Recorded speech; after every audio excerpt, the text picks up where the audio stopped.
is your host, Dr. Aftab Ahmed, with the program Innovative Pakistan with Dr. Aftab. And we talk a lot about innovation and entrepreneurship because that's the need of Pakistan, not only Pakistan, but this is the need of the whole world.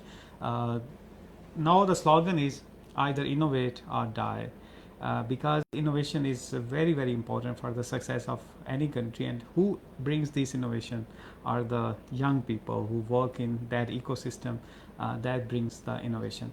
Today we are going to talk about healthcare innovation, and with us is Ms. Mazlan Khan. She is the co-founder of EMR Chains, one of the startup which is working on tech related to healthcare, and what they are doing actually, and what kind of work they are doing, and what impact they are creating. This is what we are going to talk today. So first of all, welcome Ms. Mazna Khan for joining us today in the Radio Pakistan FM 87.6. Thank you so much, sir, for having me, and it's a great pleasure, like sitting with you and sharing my startup journey with you. Thank you. So, in our program, what we are going to do first, we talk about your educational journey. So, what you have done starting from your very primary education till your last degree, and then we'll talk more about your startups. Right, sure. So I was born in Islamabad. I'm basically from Islamabad, and I did my matriculation from Islamabad Model College of 6-2, and it was in engineering, pre-engineering. Then I went to Namal University, and I did my software engineering degree from Namal, and same it was from Chakshadat campus in Islamabad. Right. Also, then right after graduation and during my graduation journey, I was doing multiple internship in my university's incubation center. Then I did internship in BTCL Pakistan. Then I got a job in a software house that was Okay. Women Tech House. Mm-hmm. And when I was doing job, I got admitted in master's program at NUST in computer software engineering at EME NUST, right? Right. So during my masters, I was doing my job as a Android developer. When my thesis phase started, I was going to university for exploring my thesis topic actually.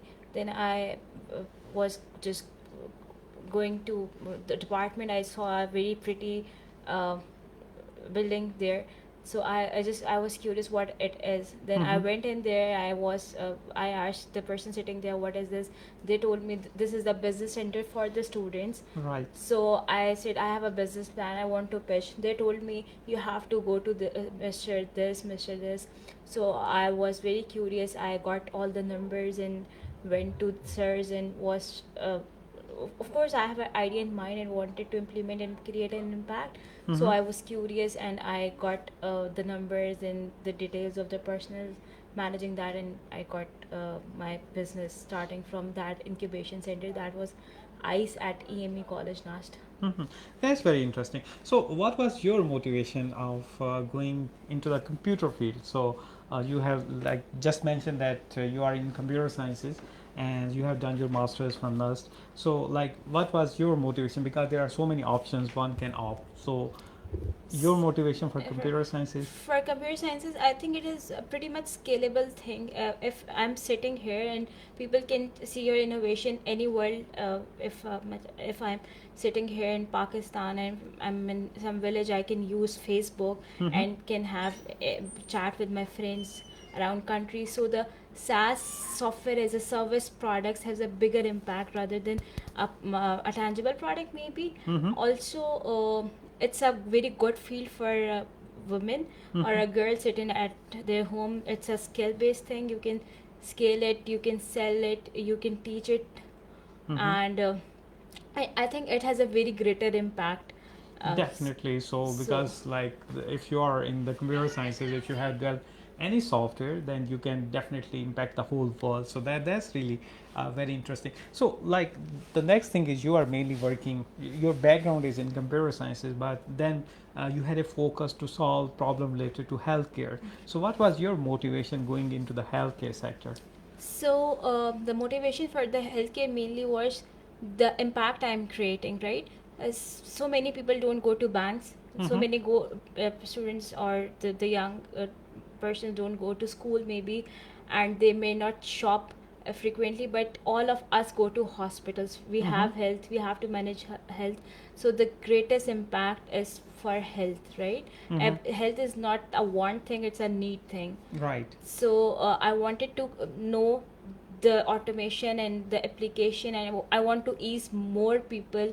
I want to solve a bigger problem. The problem you are solving have to be big enough that the product you are making has a greater impact, right? Right. So I choose when I was doing research for different applications of Web3 or AI and whatever. So I saw there is the larger market. The data breaching was more into health rather than finance. There's report of IBM that healthcare industry has the highest rate of data breach. Right. Then the finance industry has the second highest rate of data breach. So maybe we have neglected healthcare so much. We just starting protecting our money rather protecting ourselves. So these reports are live on different platform. IBM, that report I'm sharing is of IBM, right? So we need to work on our health sector also rather protecting our money actually. Right. So Is your final year project that you have worked, is it relevant to what you are doing right now, or is it that was a different thing that you have done and right now you are doing a different thing?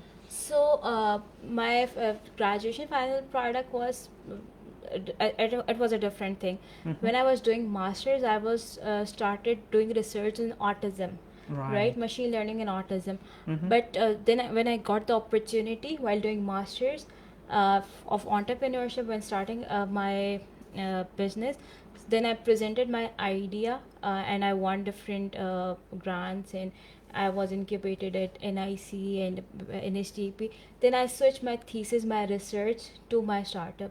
Right. So my product is not my project, but my product is my project. Okay. So I turned my thesis to my startup thing actually.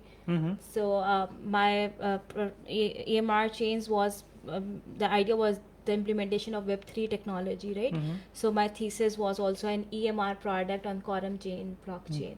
So I shifted my thesis on my startup actually. Okay, very interesting. So what kind of problem you are solving in healthcare? So what kind of solution you have right now, and what impact it is creating in different hospitals? Right. So there are three persistent issues we are solving. The number one is whenever a person calls to the hospital, or they want the hospital information and they reaches out to hospital, there is a very delayed in respondents. And whenever a person responds, he is busy into so many tasks, he might not be able to give all the details to the patient accurately. When patient visits the hospital, he say you don't need to go to maybe eye specialist, you might need to go to ENT, right? So the delay in the care is the most important thing we need to solve, because Right. it does not only cost or time, but might be it cost lives, right? So the number second issue, the patient, when the patient came, they don't know about their history, Right. right? They don't know what medicine they took last night, or what medicine was prescribed earlier. So for the continuity of care, patient and the doctor must be educated on the previous health or the conditions he is suffering from. So number two issues we are solving for the medical data services. Right. And third, patient healthcare literacy. If I am feeling certain conditions and I don't know whom to I visit, I should have a kind of best friend kind of agent or a person who I can consult with. So we have built an AI product that is a multilingual bot. It responds in English and Urdu as well, and it's just like you are communicating with your best friend for your medical assistant. Wow. So our bot is live in 6 of hospitals locally, and we just expanding it to international hospitals. And it responds your queries in Urdu and your text language like Roman Urdu. मेरे sir में दर्द है. If you say मेरे sir में दर्द है, it will respond, oh, I'm sorry, of course in Urdu, of, oh, I'm sorry, can you please let me know more about what are you feeling? Are you stressed because of your exams? Are you having your some ache in your tooth? And it is an empathy driven bot. It's not like press 1 to consult to a doctor, press 2 to do this. It's a conversational bot, and you're going to have a very good conversation and empathic conversation that will create a value for patient, or of course for the hospitals, because we are giving an enhanced experience to the Wow. patients for the from the hospital side. So that's actually what we are doing. So this is this is what the patient expect as well. So I have seen recently I have gone through a report, and it says that even like the AI is more empathetic to the patient as compared to even doctors. So this is the future you are working. So the next thing I wanted to ask, like your field is computer sciences, and then you have switched to you are working to solve some of the health related problem. So what kind of team you need to build to solve these kind of issues? So I always say, as an engineer, or we are not a field, right? We are here to assist different businesses, right? We Right. make business efficient and effective more, right? So for the team, we should have a team from business background. Of course, we have to sell our product. We have to let world know what we are doing. Actually, for the product building, we need to have a AI engineers, and we need to have a front end developers to make our product look, and it should feel like we are talking to some actual human agents. And some number one, if you're starting something, you're starting business, you need to have a very good co-founders. Of course, you have if your family is good, supportive, if you coming from a background which is supportive, and of, they bring a lot of market from them. Like your maybe your father friend have a hospital, he Right. can refer to them. So the whole ecosystem around you is very important to lead or make or to innovate something, so you can like create a bigger impact out of it. So for my team, I have graphic designers, I have AI engineer, I have machine learning engineer to process the data, and for operations, I'm managing it. For tech, my co-founder Osama is managing it. So yes, you need to make a very mixed kind of and that team must gel into each other. They must knowing what we are doing. And of course, as a founding team, they are telling me, ma'am, we have to implement this thing, we need to research on this model, it is more efficient, might be our product latency can be minimized using this model. Right. So building a product is another thing, and building a good team at the start is another thing.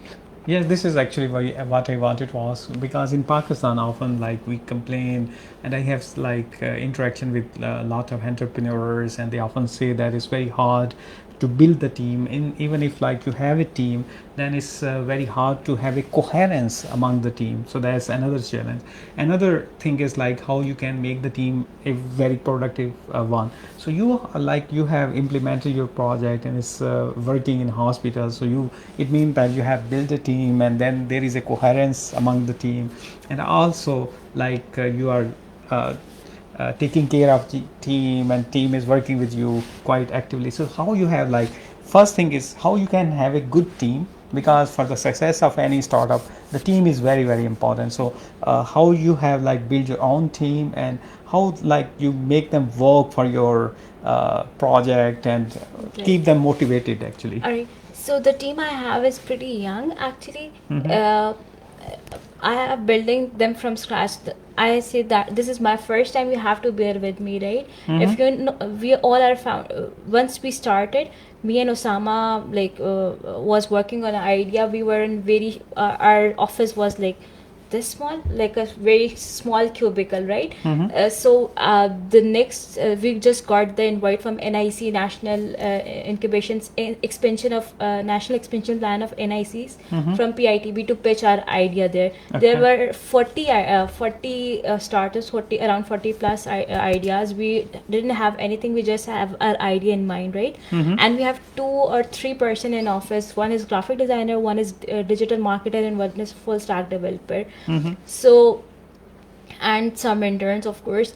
Me and Osama was working on the project idea, the EMR idea, sorry, and the idea whole night. The next day when we go and we pitch the idea, we got selected for the second round, which is the 5 minutes pitch round.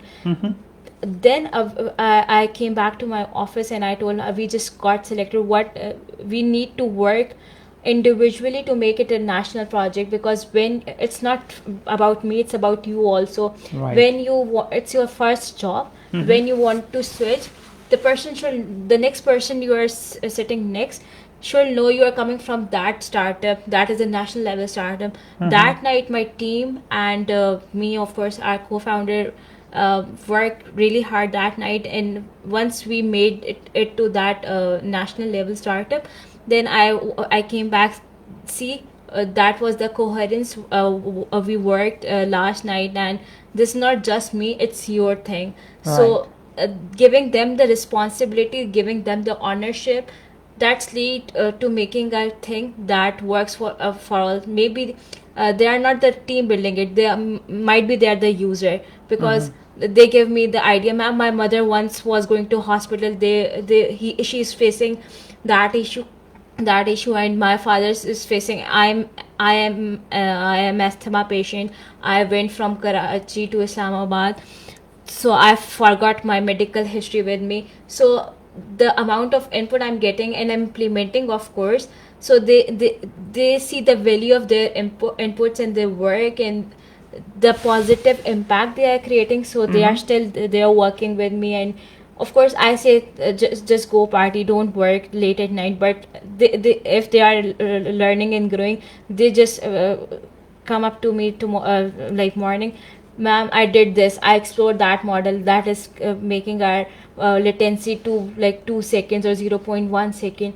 So that is the thing. As a founder, you should value as your for your team members.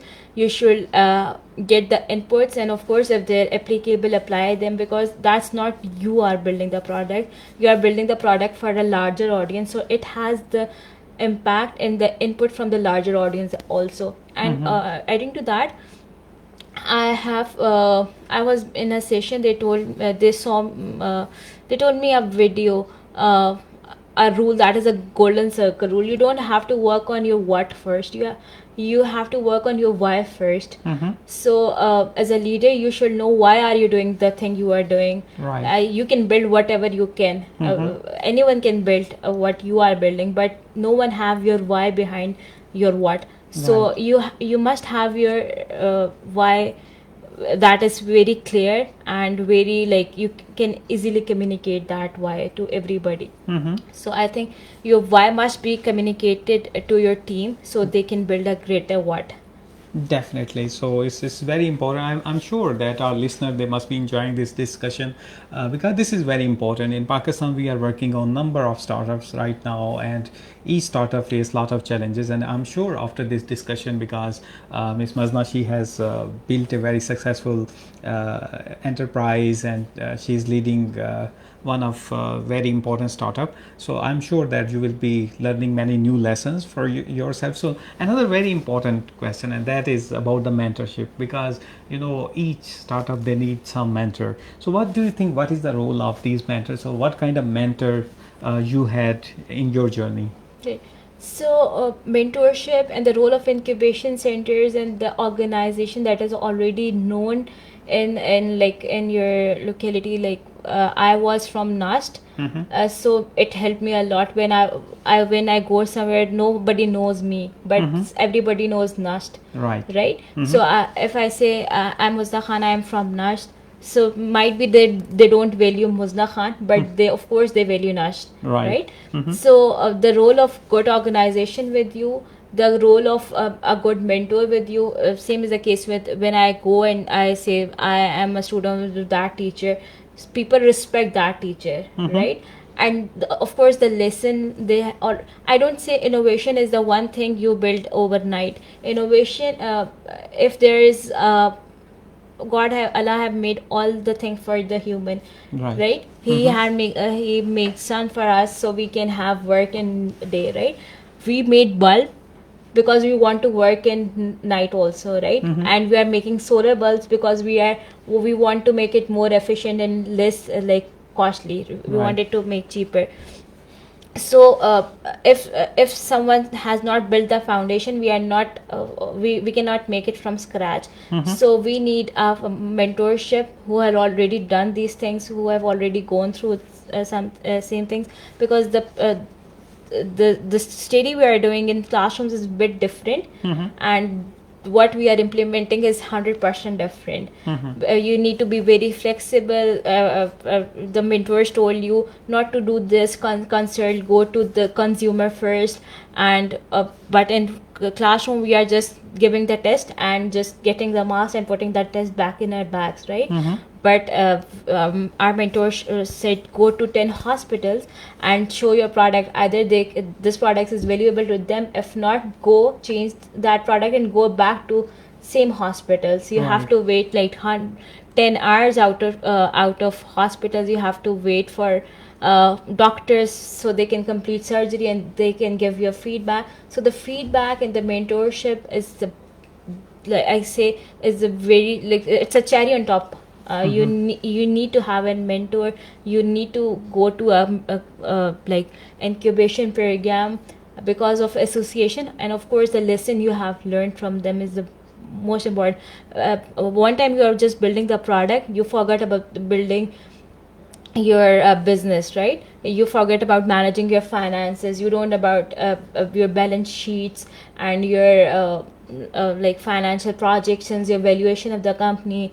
How can you reach to the investor? And of course many people don't know what actually they are building.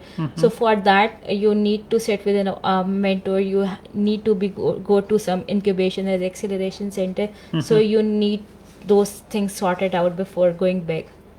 So these are very important messages for the entrepreneurs, especially for the young entrepreneurs.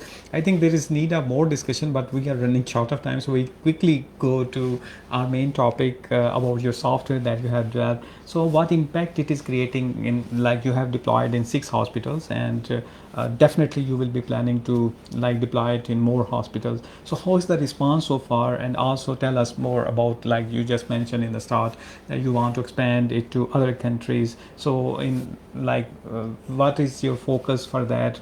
Which country you are going to like start your expand your project, and are you like also looking for the global expansion? It is.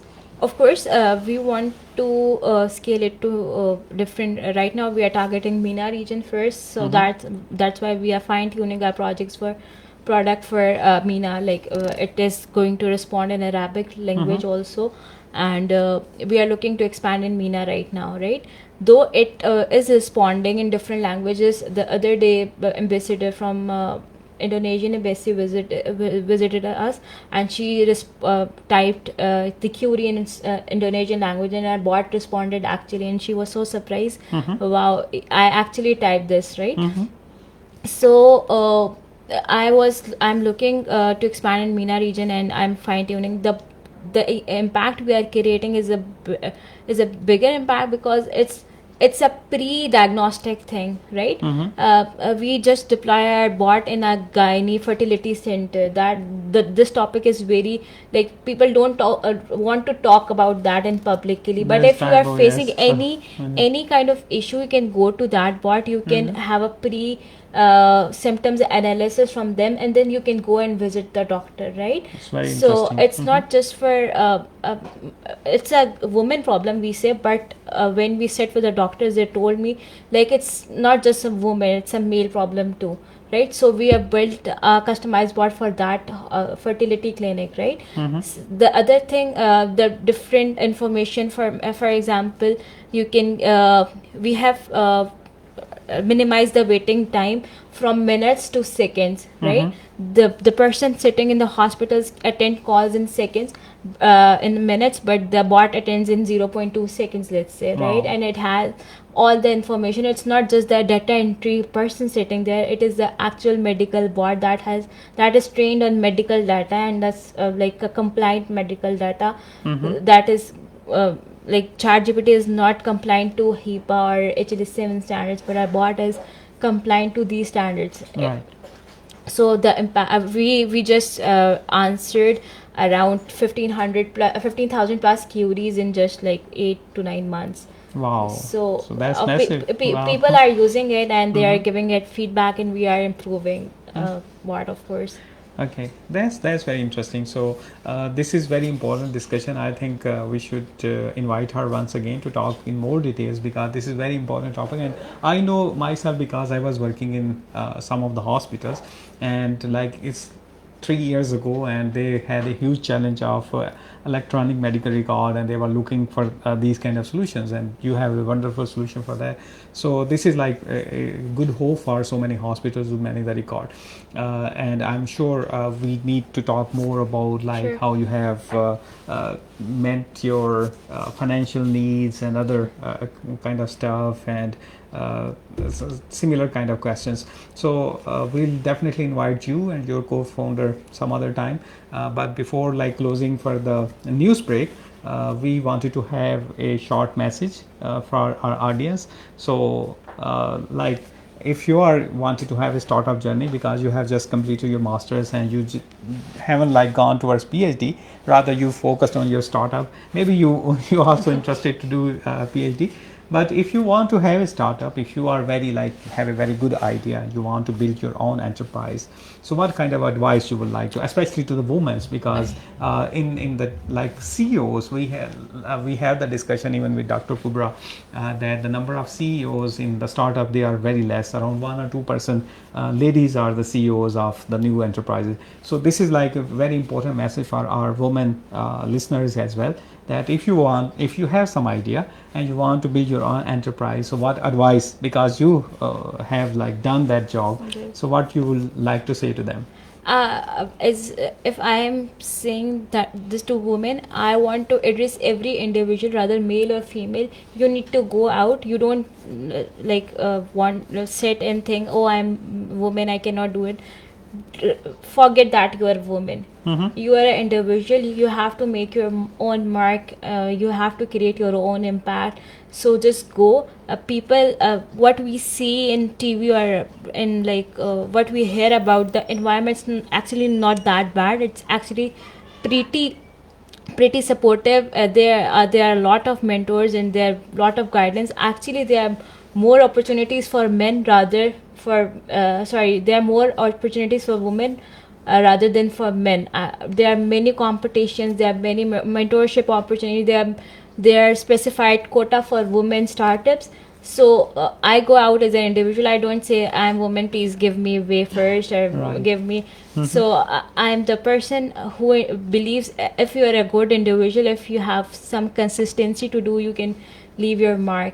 So just forget that you're a woman, you're a man. Just if you want to build something, you can build out of anywhere. Mm-hmm. So that is my message. Just So go and very take a yeah, risk. so very important message, that if you are passionate, you can definitely do it. Either you are male or woman, it doesn't matter. You should jump out of your like comfort zone, and Yes, definitely exactly. there are so many opportunities. And as you have mentioned, there are even more opportunities for women entrepreneurs. So with this, thank you very much for sharing your wonderful Thank journey, you a for having me. successful enterprise that has started from an idea and now is being implemented in so many hospitals in Pakistan, and you are expanding it to MENA region, and the whole globe will be your customer. So it's a very successful thing. I think we must appreciate it. And once again, thank you for joining Thank us you in so the much for studio of having me. FM 87.6, and we'll bring these kind of more entrepreneurs for you to tell you their journey and how they have built their enterprises. So stay tuned with us at FM 87.6. Thank you.